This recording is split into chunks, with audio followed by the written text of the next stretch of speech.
আমরা নিবে বাচ্চা দিয়ে দেই আমরা। আমি যাবেন নি, যদি নিয়ে যায় আমার লাশ নিয়ে যাবো, তাও আমি যাবেন নি। শোনো এখন না আমি একলাই আছি।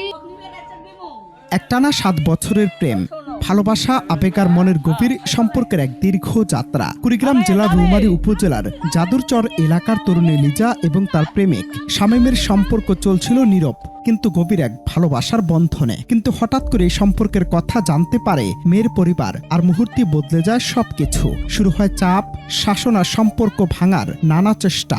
গরিব ছেলের সঙ্গে সম্পর্ক মেনে নিতে না পেরে পরিবার করা অবস্থান নেয় আর অবরুদ্ধ হয়ে পড়ে লিজা। কিন্তু হার মানতে নারাজ সে শেষমেশ সোজা চলে আসে প্রেমিকের বাড়িতে। আমি আমার যদি নিয়ে যায় আমাকে এই বাড়ি থেকে আমার লাশ নিয়ে যাবো, তাও আমি যাবেন নি। পুলিশ জল নিয়ে এসে জায়গা আমি তাও যাবেন নি। মাইয়া তোকে নিবে বাচ্চা যে যাবে। আমি যাবেন নি। হ্যাঁ আমি যাবেন নি। তোকে সাবেন নিয়ে এসছে। না আমি একলাই আছি। আমরা নিবে বাচ্চা দিয়ে দেই আমরা। আমি যাবেন নি, যদি নিয়ে যায় আমার লাশ নিয়ে যাবো, তাও আমি যাবেন নি।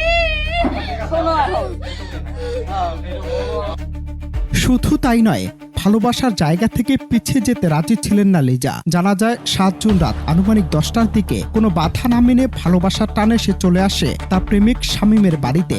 এই ঘটনা মুহূর্তে এলাকায় তৈরি করে চাঞ্চল্য। কিছুক্ষণ পর সেখানে উপস্থিত হয় মেয়ের পরিবার। শুরু হয় টান টান উত্তেজনা, তর্ক বিতর্ক এবং পরিস্থিতি নিয়ন্ত্রণের বাইরে যাওয়ার আশঙ্কা। মেয়ের বাড়িতে ফিরিয়ে নিতে পরিবারের পক্ষ থেকে যখন চেষ্টা চলছিল, তখন ঘটনাস্থলের পরিবেশ হয়ে ওঠে আরো ভারী ও আবেগ ঘন।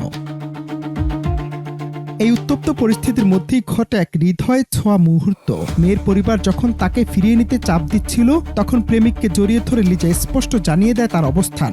জীবন দিতে হলেও আমি তাকে ছেড়ে যাব না। এই দৃশ্য দেখে মুহূর্তের মধ্যে থমকে যায় উপস্থিত সবাই। কয়েক ঘন্টা ধরে চলা এই টানাপোড়েন যেন ভালোবাসার পারিবারিক বাস্তবতার এক কঠিন সংঘর্ষের রূপ নেয়। অনেকেই ঘটনাটিকে আবেগের চূড়ান্ত প্রকাশ হিসেবে দেখছেন, আবার কেউ বলছেন এটি সামাজিক বাস্তবতার প্রতিফলন।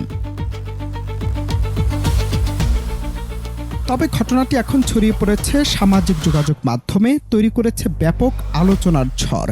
কেউ একে দেখছেন অবিচল ভালোবাসার উদাহরণ হিসেবে, আবার কেউ বলছেন পারিবারিক সিদ্ধান্ত, সামাজিক দায়িত্বের টানাপোড়েন এখানে স্পষ্ট। সব মিলিয়ে কুড়িগ্রামের এই ঘটনা এখন শুধু একটি প্রেমের গল্প নয়, বরং আবেগ, সম্পর্ক, পরিবার আর বাস্তবতার এক জটিল মানবিক নাটক। অনন্ত হাসান মাসুদ, বাংলা টিভি।